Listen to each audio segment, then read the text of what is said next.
Bueno, en este módulo vamos a hablar de la utilidad de la tomografía en todo lo que es osteoarticular.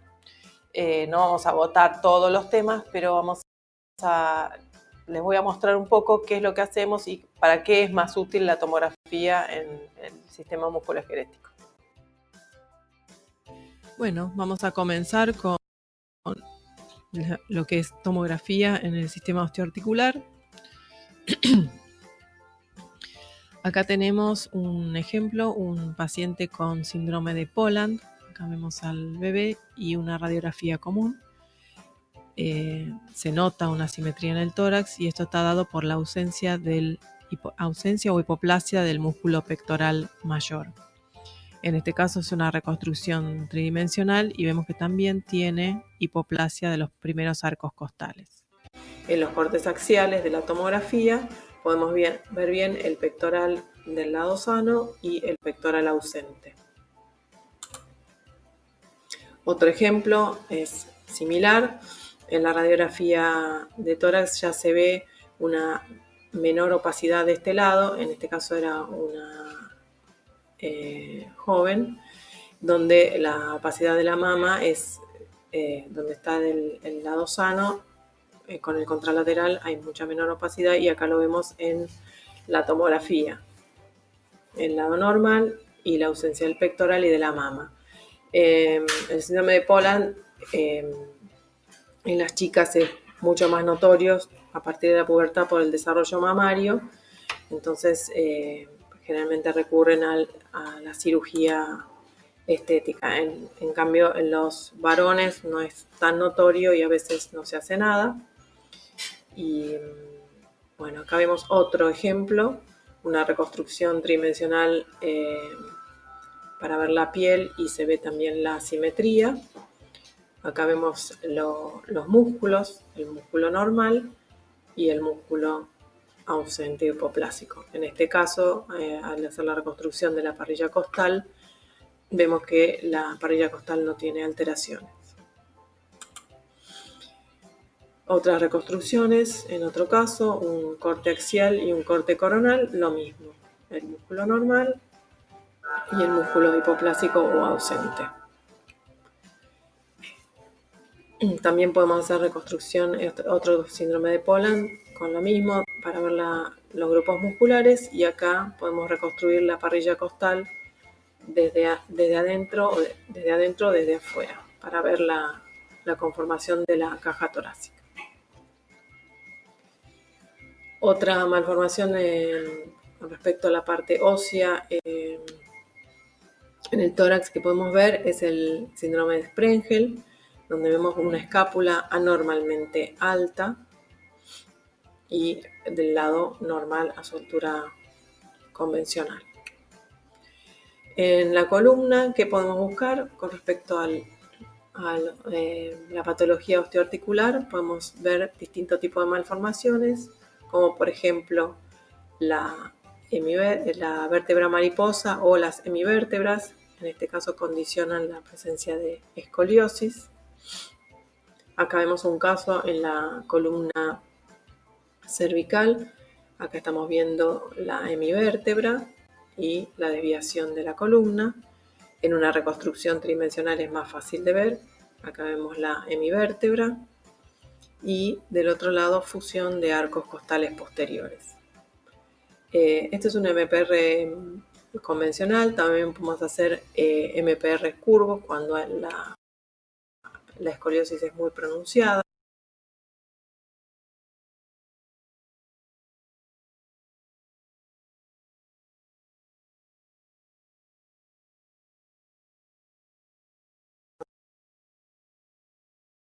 Hacer MPR curvos cuando la escoliosis es muy pronunciada. Bueno, otro caso de vértebra mariposa, acá en el MPR lo vemos muy bien, y en la la reconstrucción tridimensional se ve también, y en este caso tiene una incurvación también posterior. Ahí vemos la mitad de la vértebra mariposa y fusión de estos arcos costales. Esta es una diapositiva un poco antigua, pero bueno, sirve para mostrar muy bien la reconstrucción 3D de esta anomalía de hemivértebras y fusiones vertebrales a nivel sacro. Podemos hacer reconstrucciones para verlo bien desde adelante o desde posterior. En la vista posterior nos muestra la falta de fusión de los arcos posteriores.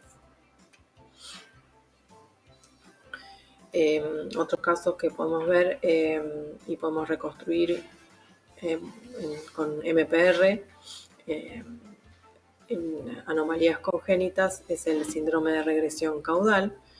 En este paciente vemos que la columna cervical y dorsal no presentan mayores alteraciones, pero falta la porción distal de la columna lumbar y el sacro. Estos son los huesos ilíacos que estaban fusionados a nivel posterior por ausencia del sacro.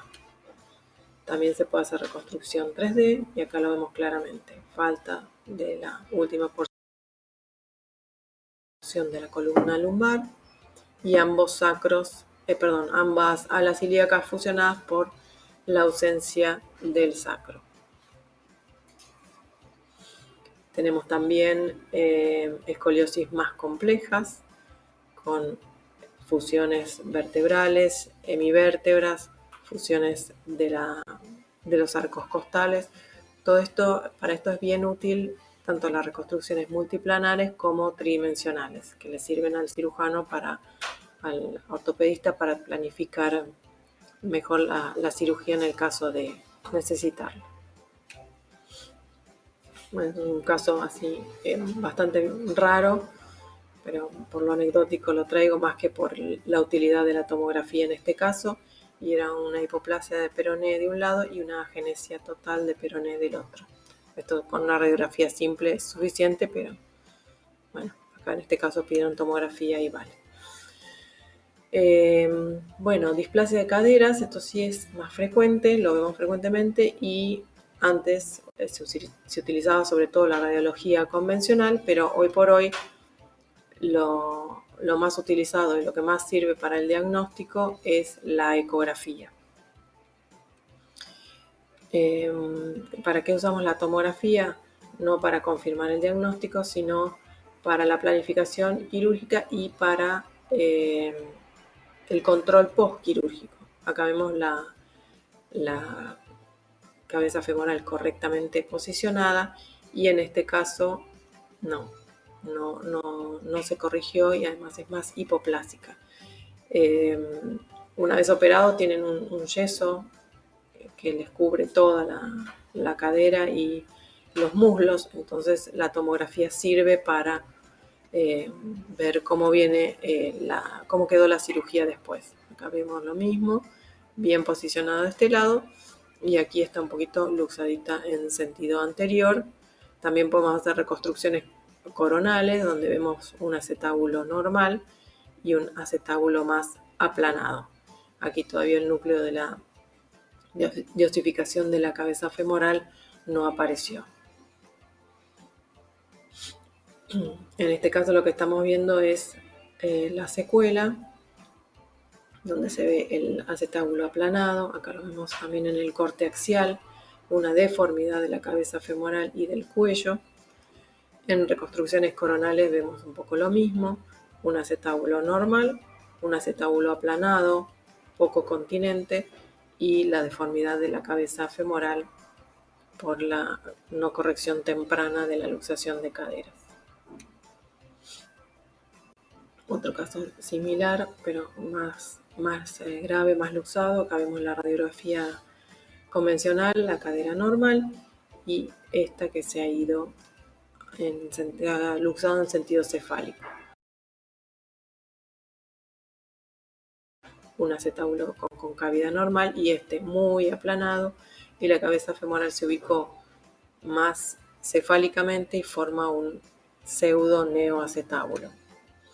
La reconstrucción tridimensional del paciente anterior, acá la vemos que está luxada en sentido anterior, hizo como un intento de neoacetábulo y su propio acetábulo normal muy aplanado, muy pequeño, que en este caso pudimos remover digitalmente el fémur para ver mejor ese acetábulo y que el cirujano pueda planear a ver cómo lo opera y si hay una reconstrucción posible. Una de las soluciones que se intenta es la techoplastía. Acá vemos en la radiografía digital de frente. Es como se le agrega material para intentar contener la cabeza femoral. Acá vemos lo mismo en un corte coronal con la techoplastía y aquí en un corte axial vemos también que el acetábulo es bien aplanado y pequeño. ¿Qué otra cosa podemos ver en tomografía o por imágenes?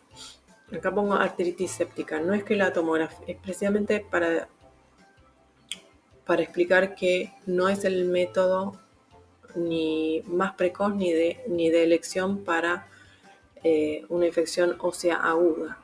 En la infección ósea aguda, lo que es de elección, obviamente seguidos por la clínica, es la cámara gamma, que tiene en 24 horas ya marca positivo si hay alguna infección ósea. En tomografía es muy tardío el hallazgo, tanto como en la radiografía, son muy tardíos los hallazgos en la infección de lo que es hueso.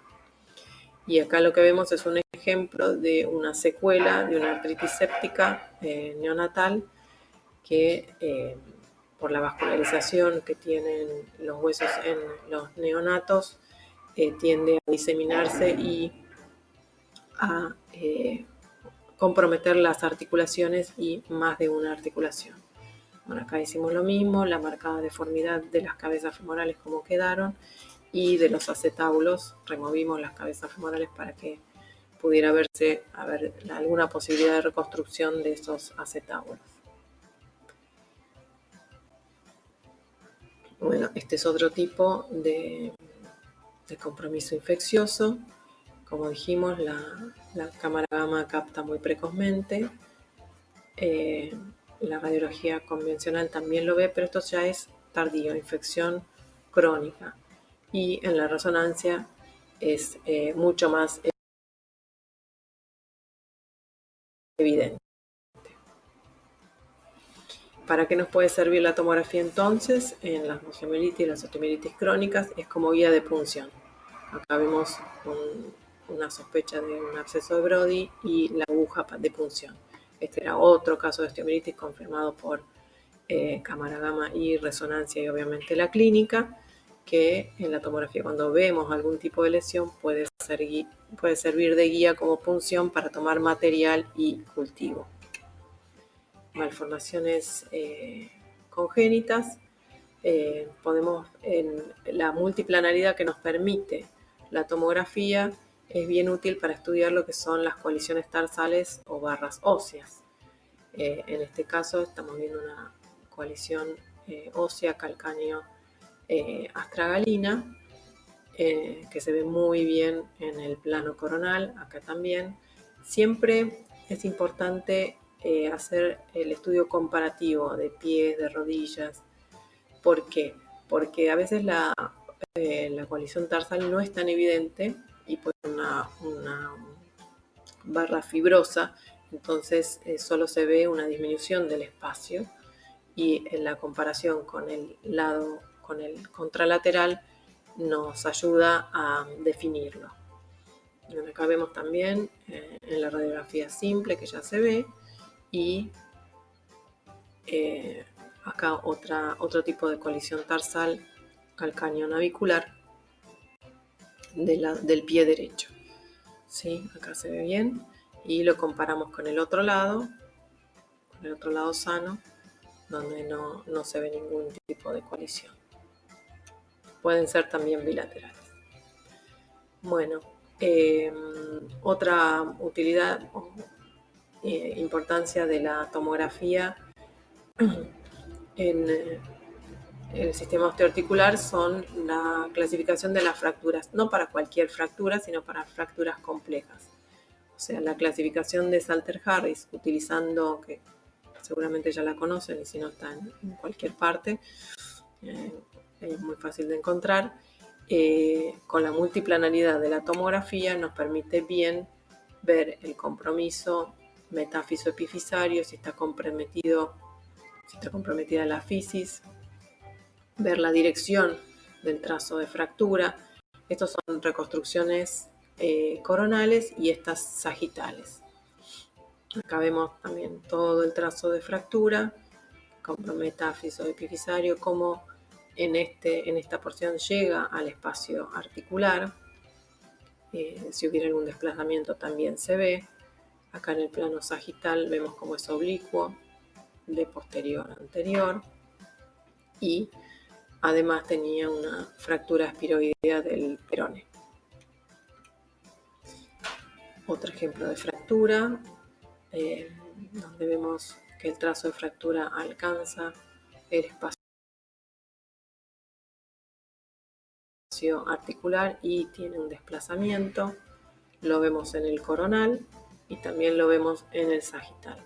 Esa multiplanaridad que nos permite la tomografía helicoidal es importante para el cirujano para ver cómo encara la reducción de las fracturas.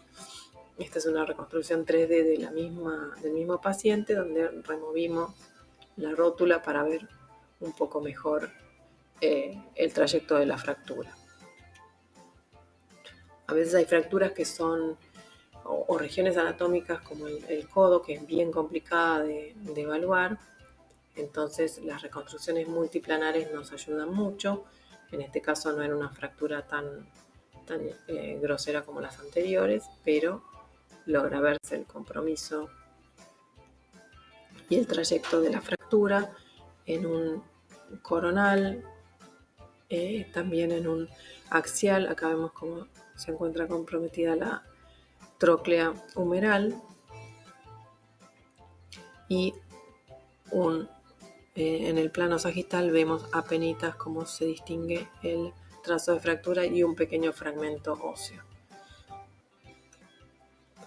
Otra fractura más complicada, digamos similar a la anterior, pero también es un codo, donde ya hay mayor desplazamiento de los fragmentos fracturados.